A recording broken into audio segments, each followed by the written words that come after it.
अस्सलाम वालेकुम जी। कैसे हैं आप सब? उम्मीद है आप सब खैर खैरियत से होंगे। हादी मुगल का नावल तोहमत तुम्हारिश की एपिसोड 37 है। चलिए आइए शुरू करते हैं। वो मजमे से निकली थी जब सामने मौजूद सफ़ीर खान को देखकर उसे अपनी आंखों पर यकीन नहीं आया। वो भीगी आंखों से उसकी जानिब बढ़ी। सफ़ीर भाई आप? मुझे दूसरी जानिब मुतवज्जो था अपने सामने ज़ुल्फ़ शाह को देखकर पहले हैरान हुआ और उसके सर पर हाथ फेरे मुस्कुराया। आप यहाँ कैसे, और अगर आप गाँव आए थे तो घर क्यों नहीं है? ज़ुल्फ़ शाह ने सवालात की बौछार की।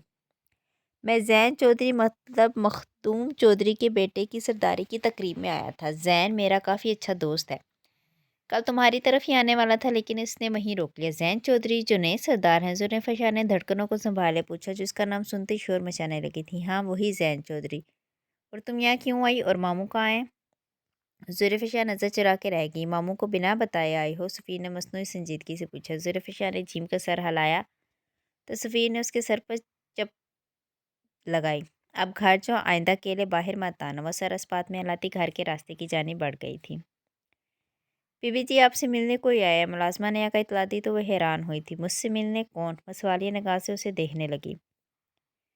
ओ हाँ वो आई होगी ज़ुल्फ़िकार, उसे बैठाओ मैं आती हूँ। अपना हुलिया दुरुस्त करती वो ड्राइंग रूम की जानिब बढ़ी, जहाँ वो सफ़ेद रंग का सादा कलियों वाला फ़्राक पहने, रेशमी बाल पुश पे फैलाए, सर पर दुपट्टा ओढ़े बैठी थी। वो लड़की अपने हुस्न की वजह से हर मर्तबा अपनी जानिब खींच लेती थी। कैसी हो ज़ुल्फ़िकार? वो उसके गले जा लगी। तुम मेरा नाम तो जान गई थी, तुमने अपना नाम नहीं बताया। ज़ुल्फ़िकार के इस्तफ़सार करने पर सना मुस्कुराई थी। मेरा नाम इससे पहले जवाब देती ड्राइंग रूम में दाखिल होते शायान सागर ने जवाब दिया था, सुंदरी। ज़ुल्फ़िकार अनजान मर्द की भारी गंभीर आवाज़ सुनते झटके से खड़ी, जबकि मुतजिब तो सनम भी हुई थी। इसका नाम सुंदरी है और मैं शायान सागर हूँ। उसने ज़ुल्फ़िकार पर गहरी नज़र डाले कहा, जिसका हुस्न वो नज़रों में ही तोल चुका था। ये मेरे भाई हैं शायान सागर, मेरे आइडियल। वो अपनी हैरत पर काबू पाए बोली थी, मम्मा मैं चलती हूँ। शायान सागर की नज़र से बेचैन हुई थी, इसीलिए फ़ौरन बोली, अभी तो आई हो? सनम ने उसे रोकना चाहा। नहीं पापा घर पर अकेले हैं, घर पर मुझे ना देखकर नाराज़ होंगे। उससे मिलती वो बाहर निकल गई थी। आपने मेरा नाम सुंदरी क्यों बताया भाई? क्योंकि अब यही तुम्हारी पहचान है। मतलब? वो अपने भाई के अंदाज पर हैरान हुई थी। आर्यन जानती हो किसके पास है? किसके पास भाई? वो तो मर चुके हैं। वो ज़िंदा है मुझे ऐसा लगता है। लेकिन आपको ऐसा क्यों लगता है? क्योंकि जिस हॉस्पिटल में आर्यन की मौत हुई थी वहाँ से आज मैं कंफर्म करके आया हूँ कि आग तो लगी थी लेकिन मरीज़ जले नहीं थे। और जानती हो वहाँ से मुझे पता चला है कि जो इस गाँव का सरदार है ज़ैन चौधरी, इसी ने आर्यन को हॉस्पिटल पहुँचाया था। इसके बाद न जाने ऐसा क्या हुआ कि वहाज आर्यन की लाश यहाँ लाया। मुझे ऐसा लगता है कि ज़ैन चौधरी और वहाज मिले हुए हैं। तो भाई इस सब में मेरे नाम का क्या ताल्लुक? ताल्लुक है ना, कोई नहीं जानता कि तुम कौन हो। तुम शजीहा को तो जानती हो, जो ज़ैन चौधरी की बहन है। इससे दोस्ती करके तुम ज़ैन चौधरी तक पहुंच सकती हो। बल्कि ज़ैन चौधरी की वालदा भी तुम्हें काफ़ी पसंद करती हैं। अगर तुम उससे शादी भी करना चाहो तो मुझे कोई इतराज़ नहीं। नहीं भाई शादी नहीं, फौरी बोली, जैसे तुम्हारी मर्ज़ी। और तुम मुझे गलत मत समझना, मैं चाहूँ तो पुलिस की मदद भी ले सकता हूँ, लेकिन वो हाथ जैसे पुलिस ऑफिसर के बाद किसी पर एतबार नहीं रहा। मैं इस तक क्यों पहुँचूँ? आप जानते हैं मैं पढ़ाई की वजह से काफ़ी मसरूफ़ होती हूँ और ये सब मुझसे नहीं होगा। सनम कुछ समझ में नहीं आ रहा था। क्या तुम भी चाहती हो कि अनम की तरह तुम्हारा कत्ल कर दिया जाए? बासत खान नामी इस शख्स से उम्मीद भी ऐसी थी कि वह ऐसा करेगा। इसने कर दिया। मैं अनम आर्यन को खो चुका हूँ, तुम्हें नहीं खोना चाहता। तुम्हें मजबूत बनना होगा कि कोई तुम्हें कभी नुकसान ना पहुँचा सके। वह जैसे घटिया मर्द कभी किसी लड़की की इज्जत से ना खेल सके। सनम की आंखें भीगने लगी। अनम का रोता हुआ बेबस चेहरा उसकी आंखों में घूमने लगा। फहाज की धोखेबाजी उसकी फितरत ने उसे मज़ीद मुतनफ़र कर दिया। ठीक है भाई मुझे कोई इतराज़ नहीं, शजीहा से दोस्ती भी कर लूँगी, लेकिन फिर मुझे हवेली जाना होगा और इससे पहले मेरी एक शर्त है। तुम्हारी हर शर्त मंजूर है। मुझे वहाँ सुल्तान से अनम का बदला इंतकाम लेना है। उसने संजीदगी से कहा। शायान चौंका था और फिर जैसे इसकी दिली मुराद पर आई थी। वहाँ सुल्तान का गुस्ताखाना अंदाज उसे मज़ीद नफ़रत पर मजबूर कर गया था और इसे वो किसी कीमत पर छोड़ने वाला नहीं था। आज मेरी मुलाकात ज़ैन चौधरी हुई थी। ज़ुल्फ़िकार का दिल शिद्दत से धड़का। कैसे? इसकी बहन है शजीहा, मेरी दोस्त बन गई है। इसकी और मेरी मुलाकात हादसाती तौर पर ही हुई है, जैसे तुमसे हुई थी।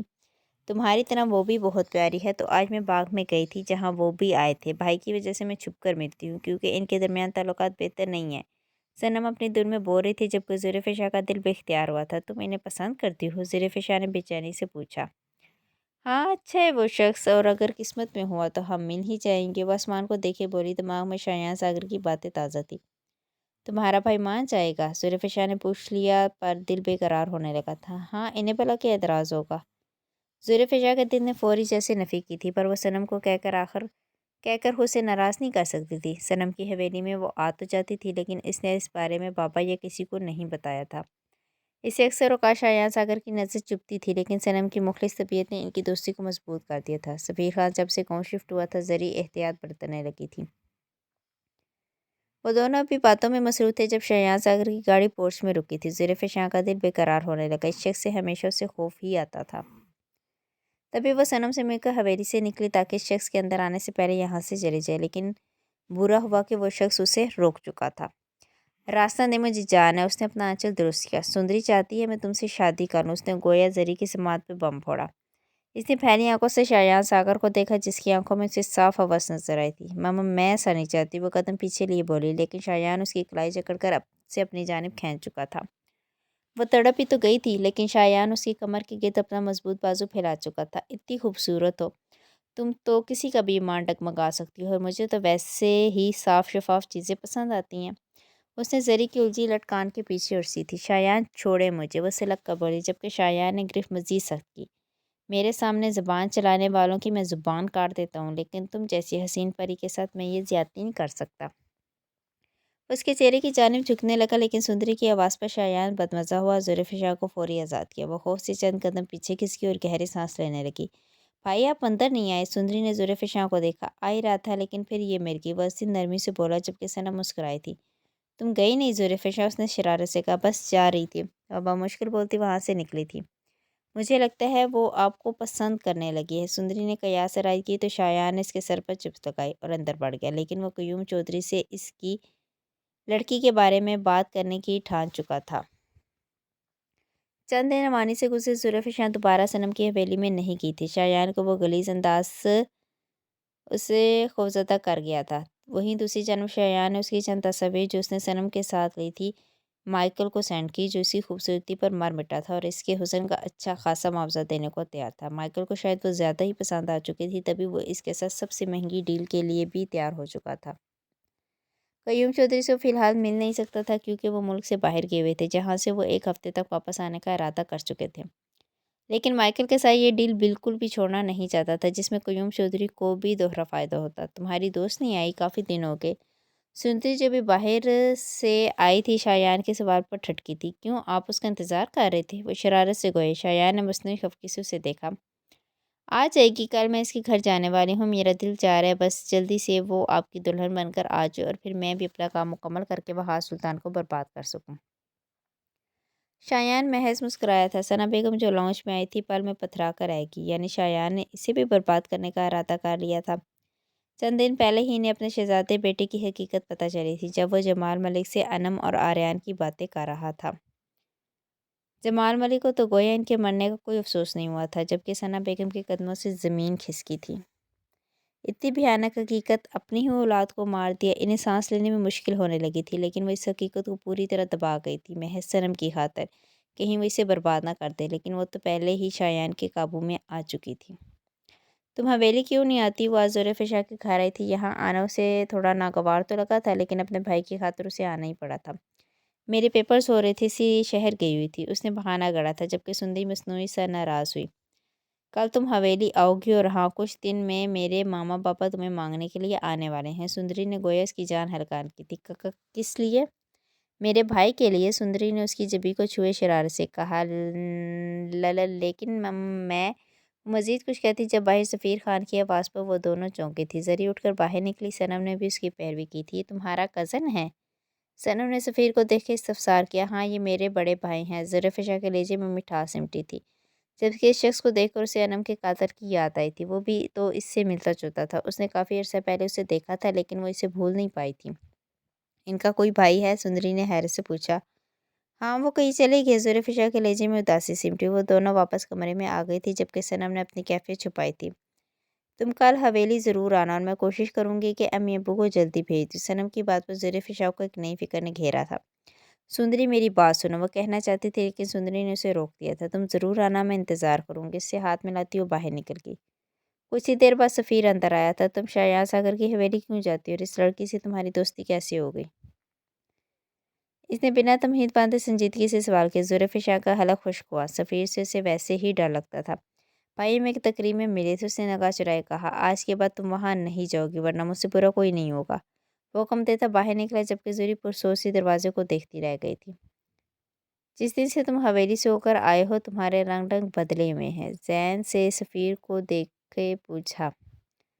جو فیکٹری میں تھا جہاں مزدور کام کر رہے تھے وہ محض ایک جانب بیٹھا تھا۔ ہاں بدل تو دیا ہے تم نے، پہلے زبردستی گاؤں لے آئے پھر حویلی لے گئے، اب مجھے یہیں شفٹ بھی کروا دیا۔ رنگ تو میرے بدل نہیں تھے، سفیر نے آنکھیں گھمائی تھیں۔ یہ رنگ بدلنے کی وجوہات یہ نہیں ہے۔ تم کیا مجھے پاگل سمجھتے ہو؟ میری بہن کو پسند کر چکے ہو، شادی کا ارادہ بھی کیے بیٹھے ہو، لیکن دلہن کے بھائی کو بتانا ضروری نہیں سمجھتے۔ زین نے سامنے دیکھے کہا جبکہ سفیر اپنی جگہ سے کھڑا ہوا۔ تمہیں کیسے پتہ چلا؟ اس نے بمشکل پوچھا تھا جبکہ زین اس کی طرف موڑا اور ایک زوردار پنچ اس کے منہ پر مارا۔ مزدور جو وہاں سے گزر رہے تھے گاؤں کے سردار کو کسی کو مارتے دیکھ کر وہیں رکے۔ زین سب دیکھ رہے ہیں، سفیر نے اس کے ہاتھ کو پکڑے کہا۔ دیکھ لینے دے، انہیں بھی پتہ چلے کہ تو نے کیا گناہ کیا ہے۔ وہ دانت پیسے بولا۔ زین میرا ایسا کوئی ارادہ نہیں تھا، امی ابو کو بھی وہ لڑکی پسند آئی تھی، لیکن اگر تو نہیں چاہتا تو ایسا نہیں ہوگا۔ سچ کہہ رہے؟ اس نے ماتھے پر پل نمایاں کیے پوچھا تو سفیر نے اپنے دل کی حالت چھپائے، سر اس بات میں ہلایا۔ کچھ دن میں تیری منگنی ہے، انکل آنٹی بھی آج گاؤں آ چکے ہیں۔ کس سے منگنی؟ سفیر کا رنگ پھک ہوا۔ شجیہہ چودھری سے، زین چودھری کی بہن اور تیرے دشمن کی بیٹی سے۔ زین نے گویا سے جتایا تھا۔ تم سچ کہہ رہے ہو؟ تمہیں کوئی اعتراض نہیں ہے؟ بالکل بھی نہیں۔ زین مسکرایا تو سفیر اس کے گلے لگا۔ تم جیسا دوست ہونا میرے لیے کسی نعمت سے کم نہیں۔ سفیر نے گویا اعتراف کیا تھا۔ وہ اپنے باپ سے بالکل مختلف تھا، اس کے دل و دماغ میں وسعت تھی، انا پرستی گویا شخص میں ذرا سے موجود نہیں تھی۔ زین اسے صنم کے بارے میں بتانا چاہتا تھا جس سے وہ چند دن پہلے ملا تھا۔ وہ لڑکی بلا شبہ خوبصورت تھی، اس کا انداز بھی معصومانہ تھا، لیکن نہ جانے کیوں زین کے دل کو وہ ذرا بھی پسند نہیں آئی تھی۔ ایک فرض کے تحت ہی وہ اسے شایان ساگر سے بچانا چاہتا تھا۔ سفیر کی خوشی کی وجہ سے وہ خاموش رہ گیا تھا۔ منگنی کی تقریب حویلی میں ہی رکھی گئی تھی۔ شجیہہ کو اب بھی یقین نہیں آ رہا تھا کہ وہ کم پڑھا لکھا گاؤں کا عام سا شخص اس کا ہم سفر بننے والا ہے۔ نہ جانے زین چودھری نے اس میں ایسا کیا دیکھا تھا کہ وہ اپنی نفاست پسند بہن کو ایک کم پڑھے لکھے شخص سے جوڑا تھا۔ حویلی میں تو پہلے ہی اس کی نہیں چلتی تھی۔ مختوم چودھری کے لیے وہ محض بیٹی تھی، انکار کرتی بھی تو کیسے کرتی، لیکن اس کے ماں باپ شجیہہ کو کافی سوبر لگے تھے۔ بیٹے سے اسے الگ ہی خار محسوس ہوئی تھی۔ سفیر خان کے حوالے سے لوگ باسط خان کو بھی جانتے تھے۔ تبھی کچھ چہمگوئیاں صنم کے کانوں میں بھی پڑی تھی جس سے اس کو مزید تصدیق ہو چکی تھی۔ وہ بھی شجیہہ کے کہنے پر ثنا بیگم کے ساتھ یہاں آئی تھی۔ شایان ساگر شہر گیا ہوا تھا۔ بلیک پاؤں کو چھوتا انگرکھا فراک، بھاری ایئر رنگز پہنے وہ لڑکی آج پھر چودھرائن کو اپنی طرف متوجہ کر چکی تھی، جبکہ وہ بھی یہی چاہتی تھی کہ جلد از جلد وہ شخص سے آریان کا پتہ کر سکے۔ وہ صدیقہ بیگم کی جانب بڑھی جب سامنے آتے زین چودھری سے اس کا زوردار تصادم ہو۔ اس نے دل کراس اس کے سینے پر دونوں ہتھیلیاں جمائی۔ زین حیرت سے اس کی آنکھیں میچنا دیکھنے لگا۔ آپ ٹھیک ہے؟ آنکھیں کھول سکتی ہے؟ زین نے بنا اسے چھوئے کہا تو صنم نے فوری آنکھیں کھولی، پھر اس کے سینے سے ہاتھ ہٹائے۔ صدیقہ بیگم اسے ہی دیکھ رہی تھی، تبھی چلتی ہوئی اس کی جانب آئی۔ دل ہی دل میں انہوں نے کئی بلائیں لے ڈالی تھی۔ بہت پیاری لگ رہی اور میرا بیٹا بھی، اللہ نظر بد سے بچائے۔ انہوں نے زین کے سر پر ہاتھ پھیرا جس نے سیاہ کرتا شلوار زیب تن کیا ہوا تھا، کندھوں پر چادر لیے کافی خوبرو لگ رہا تھا۔ صنم کا دل بے چین ہوا۔ شخص کافی اچھا تھا، لیکن نہ جانے کیوں شایان ساگر اسے غلط سمجھ رہا تھا۔ میں شجیہہ سے مل کر آتی ہوں۔ وہ گھبرا کر معذرت کرتی اوپر بڑھی تھی۔ آج وہ اسی مقصد کے لیے آئی تھی کہ وہ زین کے کمرے تک پہنچ جائے گی جہاں اسے کچھ تو سراغ ملے گا۔ وہ جلد از جلد اس معاملے سے نکلنا چاہتی تھی، اس کا مقصد صرف وحاش کو برباد کرنا تھا۔ اوپر آئی تو شجیہہ کو بیوٹیشین تیار کر چکی تھی۔ گولڈ کلر کی شارٹ فراک اور شرارہ پہنے وہ اپنے بھربھرے وجود کے ساتھ صنم کو ازحد پیاری لگی تھی۔ نیچے چلے؟ صنم نے مسکرا کر کہا تو شجیہہ نے دل کی کیفیت چھپائے اسے چلنے کو کہا۔ اتنے میں شجیہہ کی کچھ کزنز بھی اندر آ گئی۔ صنم موقع کی تلاش میں باہر نکلی اور کمرے چیک کرنے لگی۔ وہ بہت محتاط انداز سے ہر کمرے کو دیکھ رہی تھی۔ 2 کمرے لاک تھے۔ صنم مایوس ہوئی اور جانے کے لیے مڑی، لیکن سامنے وہی شخص کھڑا تھا۔ اس کی بے ساختہ چیخ نکلی تھی جبھی زین نے اس کے لبوں پر ہاتھ جمایا تھا۔ شجیحہ کا کمرہ اس طرف ہے، اس نے دوسرے ہاتھ سے اشارہ کیا۔ وہ مجھے اس نے کہا تھا کہ میں آپ کو بلا کر لاؤں۔ آپ پہلے تو نیچے تھے لیکن پھر میں نے آپ کو اوپر آتے دیکھا۔ اس نے اپنے خوف پر قابو پائے کہا، جبکہ زین کو اس کا انداز بہت کچھ باور کرا گیا تھا۔ چلے، زین نے گمبھیرتا سے کہا۔ جی میں جاتی ہوں، مٹھیاں بند کرتی وہاں سے نکلی تھی، جبکہ زین کو اس کے انداز بہت کچھ باور کروا گئے تھے۔ سفیر خان کو دیکھ کر اس کا دل ایک بار پھر برا ہوا، گو کہ وہ ہینڈسم تھا لیکن اس کی پرسنالٹی نہیں تھی۔ پسند تو مخدوم چودھری کو بھی نہیں آیا تھا، لیکن بیٹی کی وجہ سے وہ خاموش رہے تھے۔ وہ شجیحہ کی شادی کسی اونچے خاندان میں کروانا چاہتے تھے، لیکن زین نے ہمیشہ ان کی امیدوں پر پانی پھیرا تھا۔ شجیحہ سفیر کو انگوٹھی پہناؤ۔ زین نے اس کے سر پر ہاتھ رکھا تو اس نے چپ چاپ سفیر کی انگلی میں انگوٹھی پہنائی۔ پھر سفیر نے اس کا سفید گداز ہاتھ تھاما اور انگوٹھی کو تیسری انگلی کی زینت بنا دیا۔ اس کا ہاتھ دبا کر اس نے شجیحہ کو اپنی جانب دیکھنے پر اکسایا تھا۔ اپنی ہیزل براؤن آنکھوں میں خفگی لی اس نے سفیر کو دیکھا، جس پر اس نے آنکھ دبا دی۔ وہ سٹپٹا کر رہ گئی تھی۔ زین اسٹیج سے کچھ فاصلے پر تھا جب صنم اس کے برابر آ کر بیٹھ کھڑی ہوئی۔ یہ سب اس کے لیے مشکل تھا۔ وہ شخص خوبرو تھا لیکن اس کے دل پر اپنا تسلط نہیں جما پایا تھا۔ اسے صرف اپنا فرض نبھانا تھا جو شایان ساگر نے اسے دیا تھا۔ دونوں کافی خوبصورت لگ رہے۔ اس کی آواز پر زین نے اسے دیکھا۔ ہاں بالکل۔ زین نے قدرے شوق نظر سے اسے دیکھا۔ دور کھڑے مخدوم چودھری یہ منظر شرر پار نگاہوں سے دیکھ رہے تھے۔ شایان ساگر ان کو ایک آنکھ نہیں پاتا تھا کجا کہ اس کی بہن اپنے بیٹے کے لیے پسند کر لی جاتی۔ وہ فی الحال خاموش تو ہو گئے لیکن وہ فیصلہ کر چکے تھے کہ وہ زین اور سندری کو کبھی ایک نہیں ہونے دیں گے۔ تمہاری آج کل بہت ملاقات ہو رہی ہے سندری نامی اس لڑکی سے، جانتے بھی ہو وہ کون ہے؟ سفیر نے زین کو خفگی بھری نگاہ سے گھورا۔ ہاں میں اس سے شادی کرنے والا ہوں، زین ادائے بے نیازی سے بولا، لیکن سفیر اس پر اچانک جھٹپٹا۔ کمینے انسان، وہ تیرے سب سے بڑے دشمن کی بہن ہے اور تو اسی سے شادی؟ میں تیری جان لے لوں گا۔ سفیر کا غصہ ساتویں آسمان پر جا پہنچا تھا۔ اس میں مذائقہ ہی کیا، وہ لڑکی مجھے اچھی لگی ہے، کیا ہوا اگر وہ شایان ساگر کی بہن ہے؟ زین اب بھی مذاق کے موڈ میں تھا۔ میں تجھے جان سے مار دوں گا، خبردار جو ایسا سوچا بھی۔ سفیر نے ایک پنچ اسے مارا تھا۔ سوچ تو دور کی بات، میں ارادہ کر چکا ہوں۔ زین کو گویا اثر ہی نہیں ہوا تھا۔ زین، سفیر بے بسی سے بولا تو زین نے فوراً اپنی مسکراہٹ سمٹی۔ ایسا کچھ نہیں ہے، پر مجھے ایسا لگتا ہے کہ وہ مجھ میں دلچسپی لے رہی ہے۔ شاید اس کا کوئی مقصد ہو یا پھر کوئی اور ارادہ۔ میں نے شیرین کو کام والی بنا کر اس کے گھر بھیجنے کا ارادہ کیا ہے۔ شیرین کو؟ سفیر کی حیرت بجاتی۔ ہاں، کیونکہ شایان ساگر اس کے بارے میں کچھ نہیں جانتا۔ اماں ان کی حویلی گئی تھی تب ہی سندری کی والدہ نے ذکر کیا تھا، اس سے اچھا موقع اور کوئی نہیں ہوگا۔ زین، یہ خطرے سے خالی نہیں ہے۔ خطروں سے کھیلنا ہی ہمارا کام ہے اور شادی تو مجھے کرنی ہے۔ کیا یہ اچھا ہو کہ اس لڑکی سے کر لوں؟ اور ضروری نہیں محبت ہی ہو، محبت کی بنا پہ شادی ہو جاتی ہے، اور میرا خود سے عہد ہے کہ میں اپنی محرم سے محبت کروں گا۔ وہ سنجیدگی سے بولا تو سفیر نے اسے خالی نظروں سے دیکھا۔ زین کا فون رنگ ہوا تھا۔ وہ سفیر سے معذرت کیے نکلا، جبکہ سفیر پیشانی مسل کر رہ گیا۔ میں چاہتا تھا کہ تمہاری شادی کے ساتھ ہی زرفشا کے رشتے کی بات بھی زین کے لیے مخدوم چودھری سے کر لیں گے، لیکن زین شاید کبھی نہیں مانے گا۔ سفیر کے والد اندر آتے گویا ہوئے۔ آپ؟ ہاں میں یہی چاہتا ہوں، معصوم بچی ہے، شایان ساگر کی حویلی میں بہت آنے جانے لگی ہے، کہیں شایان اسے کوئی نقصان نہ پہنچا دے۔ اس کی دوستی تو اس کی بہن سے ہے، لیکن شایان جیسا درندہ نہ جانے کب کیا کرتے۔ قاسم بھی زرفشا کے حوالے سے کافی پریشان تھا۔ آپ فکر مت کریں، میں زرفشا کو ایک بار پھر سمجھاؤں گا، اور میں بھی یہی چاہتا ہوں کہ زری کی شادی زین سے ہو جائے تاکہ وہ شایان ساگر کبھی اس تک نہ پہنچ پائے۔ سفیر کے والد مسکرائے تھے۔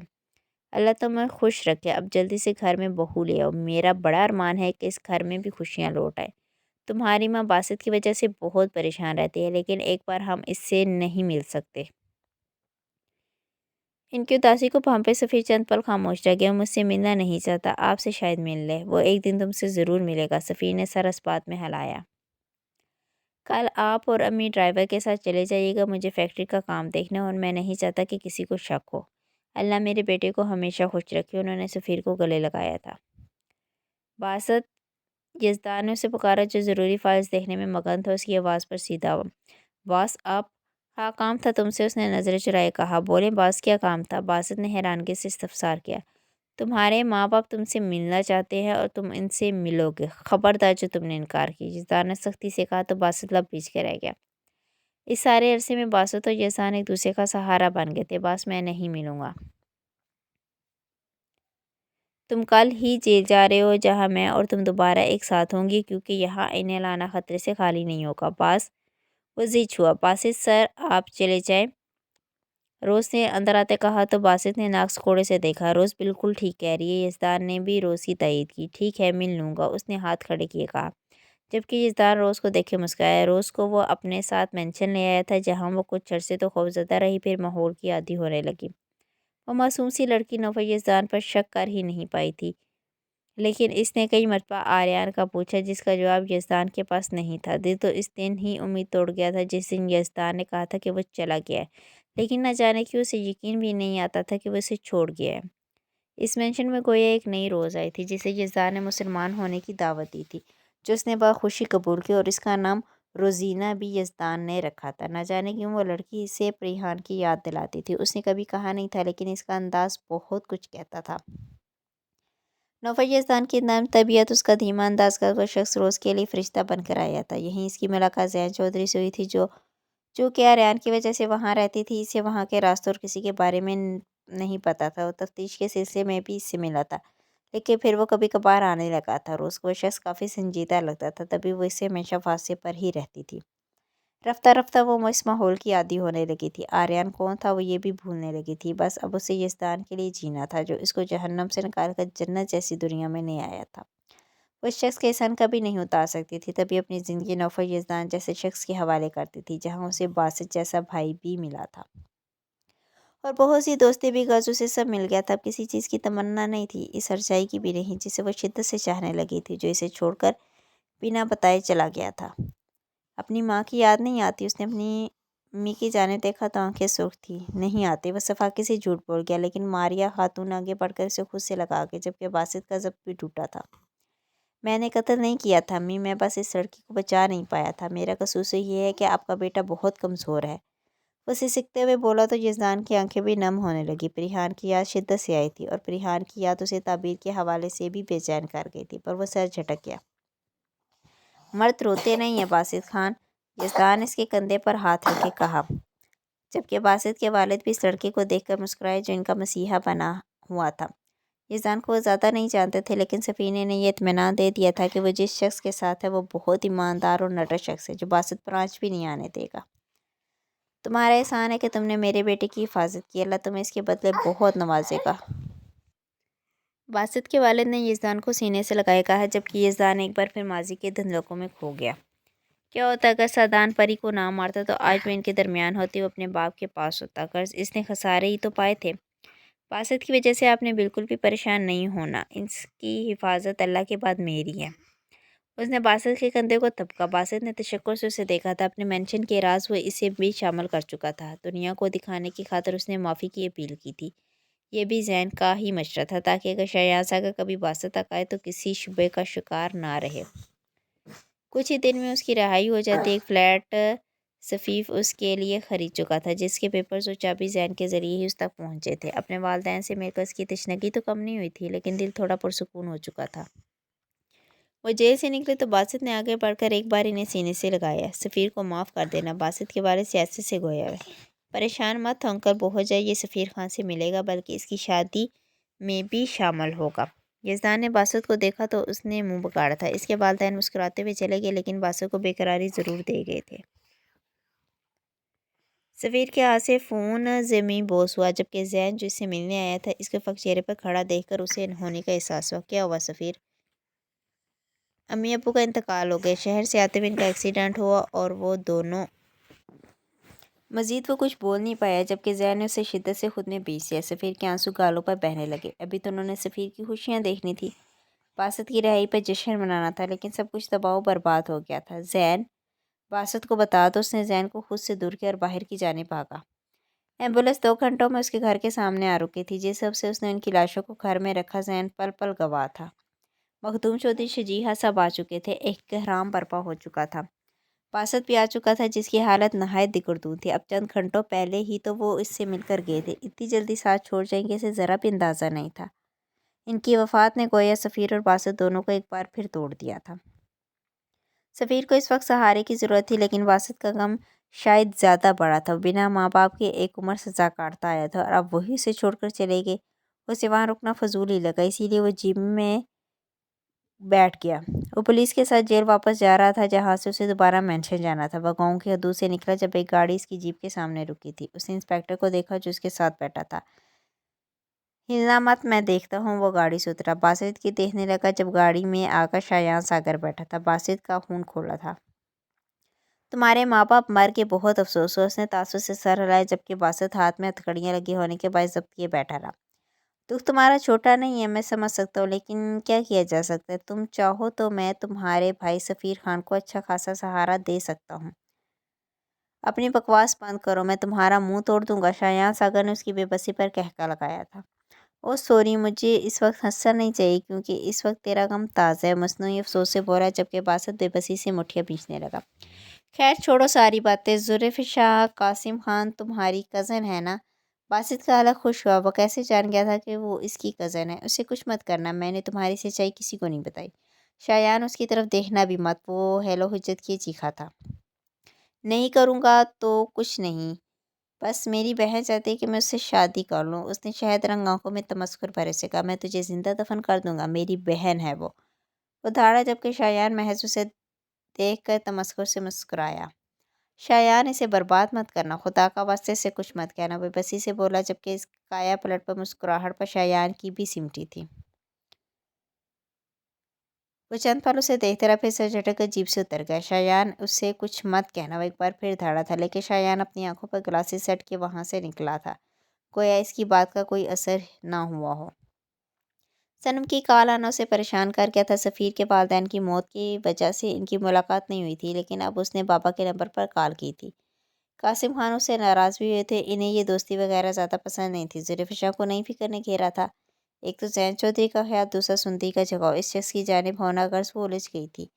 काफ़ी सोच विचार के बाद वो कल रात सुंदरी से मिलने का इरादा कर चुकी थी, जहाँ वो इसे अपनी मोहब्बत और शायान से इनकार का भी बताने वाली थी। वो जानती थी सुंदरी से नफरत करने लगी, लेकिन वो अपने दिल का क्या करती जिस शख्स पर ठहर गया था। सफ़ीर के वालिदैन की वफ़ात पर भी वह शख्स को सफ़ीर का कंधा बना देखती रही थी। अपने दिल को इसने हर बार झटकने की कोशिश की, लेकिन शायद दिल भी बागी हो चुका था। वो ये भी जानती थी कि सरदार के दिलों में पत्थर फिट होते हैं, फिर भी दिल संभला नहीं जाता था। और सुंदरी की बातों में उसका जिक्र इसका यकीन मज़ीद पुख्ता कर गया कि वह शख्स इसका नहीं होगा। जैन चौधरी, मैं अपनी हैसियत जानती हूँ, लेकिन शायद मेरा दिल बागी है, तभी समझता नहीं है। मैं एक बार सुंदरी को बताकर यहाँ से चली जाऊँगी। आपको और सुंदरी को अपनी मोहब्बत मुबारक हो। उसने सी आंखों से आंसू साफ किए और इसके अक्स से मुखातिब हुए कहा। सारा दिन की बेचैनी के बाद उसने यहाँ आने का इरादा किया था। वो नहीं चाहती थी कि सुंदरी उसके घर अपने माँ बाप को भेजे। वो यहाँ रात की पहर आई थी ताकि इसका सामना शायद से ना हो, क्योंकि वो जानती थी कि वो रात को जल्द ही अपने कमरे में चला जाता है। और कुछ उसे सफ़ीर का भी खौफ था। बाबा के सोने का यकीन करके वो रात के पहर आई थी। स्याह चादर ओढ़े, स्याही फ्राक पहने, वो गले में बारीक चेन, कानों में झुमकियाँ और हाथों में चंद चांदी की चूड़ियाँ चढ़ाए हुए थी। वो गार्ड से इजाज़त लिए अंदर दाखिल हुई तो हवेली में नीम अंधेरा फैला था। उसे खौफ महसूस होने लगा तो उसने वापस जाने का इरादा किया, लेकिन समात में एक शख्स की आवाज़ उसके कदम रोक चुकी थी। मैं इसे नकाह तो कर लूँगा, लेकिन अभी इसे अपने साथ ही रखूँगा। माइकल को वो लड़की मिल जाएगी, लेकिन अभी उसे थोड़ा इंतज़ार करना होगा क्योंकि इसके पेपर्स वगैरह रेडी करने में थोड़ा वक्त लगेगा। जुल्फ़िकार का सर सांस गोया हलक में अटक गया। वो शख्स आखिर क्या सोचे बैठा था? इसकी बहन इसका घर आबाद करना चाहती थी और वो इसे बेचना चाहता था। इस शख्स से तो वो मर कर भी शादी ना करती, लेकिन वो इस हद तक खटिया होगा उसे ज़रा भी उम्मीद नहीं थी। उसे आज पहली मर्तबा खुद पर अफसोस हुआ था कि वो इतनी रात को घर से क्यों निकली, सनम से दोस्ती क्यों बढ़ाई। गर्ज इस एक लम्हे में वो ढेरों पछतावों से मिलाई थी। उसने कदम पीछे की जाने लिए जब दीवार के पास रखे स्टैंड अपनी जगह से हिला। इससे पहले वो गिरता जेरी ने बमुश्किल उसे संभाला, लेकिन शायान सागर इसकी आहट को महसूस कर चुका था। फ़ोन पॉकेट में डाले बाहर आया। बाहर कोई नहीं था, लेकिन स्टैंड अपनी जगह से सिरका हुआ था। वह तेज़ी से बाहर निकला। जब वो गेट से निकलती शायान को मुठिया बेचने पर मजबूर कर गई। गार्ड्स, पकड़ो इस लड़की को। उसने वहीं से हुक्म जारी किया और ख़ुद तेज़ कदम लिए आगे बढ़ा, लेकिन वह हवेली की हदूद से निकल चुकी थी। वह जंगल की जानिब आ गई थी। सांस फूलने लगा जबकि पूरा वजूद अब भी खौफ व हरास में लिपटा हुआ था। उसने पीछे मुड़ के नहीं देखा। इसकी चादर कंधों पर आ गई थी जबकि आंखों से आंसू बहने लगे थे। अपने कदम पीछे कदमों की आवाज़ सुनती मजीद घबराई थी। यकलख्त उसकी कलाई किसी ने गिरफ्त में ली। वो चीखना चाहती थी, लेकिन इस चादर में लिपटे शख्स ने इसका मुंह पर हाथ रखा। इसका चेहरा ढका हुआ था, लेकिन आंखें नुमायाँ थी। खबरदार जो तुमने कुछ भी बोलने की कोशिश की, चुपचाप मेरे साथ चलो, तुम्हें फ़िलहाल यहाँ सागर से दूर जाना है, बहुत दूर। उससे ज़ुल्फ़े शाह का सख्ती से पकड़ो इसीलिए भागा, जबकि ज़ुल्फ़े शाह हैरान थे कि आखिर वो कौन था जो इसके ताक़ुब में आया था। वो ज़ुल्फ़े शाह को सफ़ीर के घर के सामने लाया तो उसका चेहरा खौफ से जर्द हुआ। आप कौन हैं? मुझे यहाँ क्यों लाए? और बहती आंखों से बोली। सफ़ीर के घर की मद्धम रोशनी ने उसके चेहरे का अक्स वाज़िया की तो ज़री को गुमान हुआ कि वो बासित है, लेकिन महज शक ही था। वो इसे देखे गेट की तरफ बढ़ा। उसने गेट ज़ोर से धड़धड़ाया तो चंद पल बाद ही दरवाज़ा खुला और गार्ड बाहर आया। मम्मा मुझे जाने दो, ज़ुल्फ़े शाह खौफ के ज़ेर असर बोली। न जाने क्यों उसे किसी अनहोनी का एहसास हो रहा था। कहीं नहीं जाओगी तुम? वो करख्तगी से गोया हुआ। अपने साहब को कहना अपने भाई की हिफाजत तो नहीं कर पाया, कम से कम अपनी बहन की हिफाजत कर ले। वो सफ़ीर को देखते बुलंद आवाज़ में बोला, जबकि गार्ड से हैरान हुए थे। सफ़ीर ने ज़ुल्फ़े शाह को देखा, फिर शख्स को। रुको, कौन हो तुम? वो बुलंद आवाज़ में धाड़ा, जबकि शोर की वजह से कुछ लोग बाहर आए थे। मामला जैसे बिगड़ गया था। बासित ने ज़ुल्फ़े शाह को सफ़ीर की जानिब धकेला और ख़ुद वहाँ से रफू चक्कर हुआ। जो लोग ज़ुल्फ़े शाह के पीछे आए थे वो उसे सफ़ीर के घर के बाहर देख कर रुके थे। कौन हो तुम लोग? सफ़ीर को मज़ीद अचनबा हुआ। साहब ये लड़की भाग रही थी, हम तो इसे बस पकड़ना चाहते थे। एक गार्ड कदर दस्तगी से बोला, ये लड़की भाग रही थी, इसे तो कत्ल कर देना चाहिए। वहाँ के लोग तो गोया मौके की ताक में थे, जबकि ज़ुल्फ़े शाह का दिल सूखे पत्ते की माने लरज़ रहा था। उसने सफ़ीर को देखकर नफ़ी में सर हिलाया। मैंने तुम्हें मना किया था ना कि इस शख्स की हवेली तुम दोबारा नहीं जाओगी। सफ़ीर दांत पीसे गुर्राया, इसको कत्ल कर दो। भाग रही थी अपने आशिक के साथ। ऐसी लड़कियों के साथ दो ही काम हो सकते हैं, कत्ल या फिर इसे सरदार के निकाह में दे दिया जाए। कुछ लोग इसे मारने को पड़े, जबकि सफ़ीर ने उसे सरहद से पीछे छुपाया। इसका फैसला सुबह सरदार करेंगे और इसका निकाह भी सरदार से होगा। सफ़ीर ने बुलंद आवाज़ में कहकर गोया ज़ुल्फ़े शाह का दिल हलक में धड़काया था। ज़ुल्फ़े शाह ने नफ़ी में सर हिलाया, लेकिन सफ़ीर ने कहर आलूद निगाह इस पर डाली थी। और अगले दिन गोया ज़ैन चौधरी की ज़िंदगी ही बदल गया था। वो जो सुंदरी से शादी करने का इरादा कर चुका था ताकि शायान से उसे हमेशा के लिए बचा ले, किस्मत ने गोया उसको एक परी से बांध दिया था जो पहले इसकी दीवानी थी, जो इससे बेइंतहा मोहब्बत करती थी।